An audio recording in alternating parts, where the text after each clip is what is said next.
यह कथा है उस महाशक्ति की जो विनाश में भी सृजन देखते हैं। यह कथा है भगवान शिव की महानता और उनके त्रिपुरारी कहे जाने की। आज हम जानेंगे क्यों शिव को त्रिपुरांतक या त्रिपुरारी कहा जाता है। बरसों पहले एक महाशक्तिशाली दैत्य तारकासुर था। तारकासुर ने घोर तपस्या कर ब्रह्मा जी को प्रसन्न किया। जब ब्रह्मा प्रकट हुए तो उसने मांगा अमृता का वरदान। ब्रह्मा मुस्कुराए, बोले जो जन्मा है उसका मरण निश्चित है, अमृता का वरदान संभव नहीं, कुछ और मांगो। तब धूर्त चालाक तारकासुर बोला, हे ब्रह्मदेव, मेरी मृत्यु केवल शिव पुत्र से ही संभव हो। उसे झांक था शिव तो योग में लीन है, विवाह की कल्पना से दूर, ऐसे में पुत्र का जन्म संभव नहीं। तारकासुर को लगा अब वह अमर ही हो गया है और इस भ्रम में डूबा तारकासुर त्रिलोक में आतंक मचाने लगा। देवता कांपित हुए, आर्षि मुनियों के यज्ञ भंग होने लगे, सब कुछ संकट में पड़ गया, पूरा ब्रह्मांड कांप उठा। तब हुआ शिव पार्वती विवाह और जन्म हुआ वीर कार्तिकेय का। उसी वीर कार्तिकेय ने युद्ध में तारकासुर का अंत किया। तारकासुर के 3 पुत्र थे, तारकाक्ष, कमलाक्ष और विद्युन्माली। अपने पिता की मृत्यु से वे अत्यंत क्रोधित हुए। उनका क्रोध केवल कार्तिकेय से नहीं पूरे देवताओं से था। उन्होंने शपथ ली कि वे देवताओं का सर्वनाश करेंगे और तीनों भीषण घोर तपस्या करने लगे। ब्रह्मा आए, उन्होंने भी मांगा अमर होने का वरदान, लेकिन ब्रह्मा फिर बोले जो जन्मा है वो मरेगा भी अवश्य,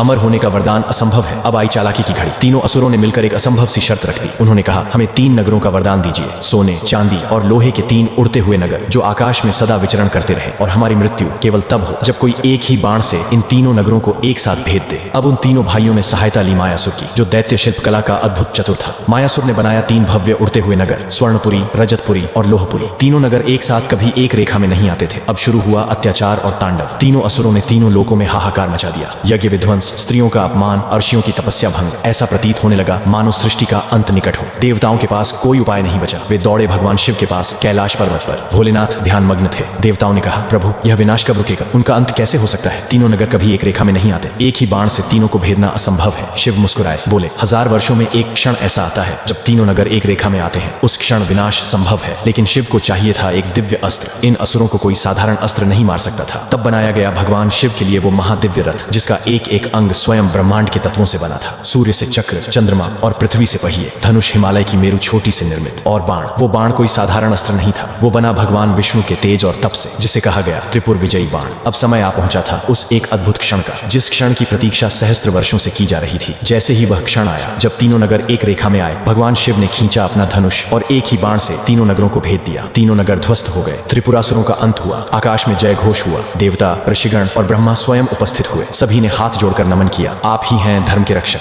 आप ही हैं विनाश के अधिकारी। और तभी से भगवान शिव को कहा गया त्रिपुरंतक और त्रिपुरारी, 3 नगरों का अंत करने वाला, अधर्म पर धर्म की विजय का प्रतीक। ब्रह्मा बोले प्रभु आप न होते तो संसार अज्ञान में डूब जाता। आप ही त्रिपुरांतक हैं जो त्रिकाल से परे त्रिलोक के स्वामी हैं। इस कहानी से हमें सीख यह मिलती है कि जब कोई अहंकार, अन्याय और पाप की सीमाएं लांघता है तो उसका अंत निश्चित है। शिव स्वयं त्रिपुरारी रूप में संहार करने आ जाते हैं। अगर यह कहानी आपके दिल को छू गई हो तो लाइक करें, सब्सक्राइब करें और अपनी राय कमेंट करें। जय त्रिपुरारी, जय शिव।